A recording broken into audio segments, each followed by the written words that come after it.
Inside SM family. আজি মোৰ ভিডিঅ'টো সম্পূৰ্ণ বেলেগ। আজি এটা বিশেষ কৰ্মসূত্ৰে মই নলবাৰী জিলাৰে বেলশৰত উপস্থিত হৈছিলোঁ আৰু সেইবাবে মই বেলশৰ ঐতিহ্য মন্দিৰ বিলবেশ্বৰ মন্দিৰত এপাক ফুৰাৰ উদ্দেশ্যৰে গ'লোঁ।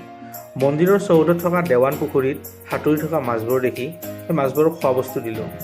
খোৱা বস্তুৰ ওপৰত মাছৰ হেতাৰ ওপৰত লগা দৃশ্য চাবলৈ সঁচাই মনোমোহা।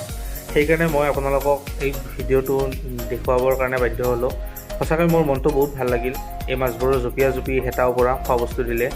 আৰু মোৰ চেনেলটো যদিও ব্লগিং চেনেল নহয়, ইয়াত মই সদায় education related, business related, career related বা গভৰ্ণমেণ্ট স্কিম আৰু ষ্টুডেণ্টৰ স্কলাৰশ্বিপ সম্পৰ্কে ভিডিঅ' দিওঁ। আজি এই ভিডিঅ'টো মই নেদেখুৱাকৈ থাকিব নোৱাৰিলোঁ। সঁচাকৈ মনটো আপ্লুত হৈছে।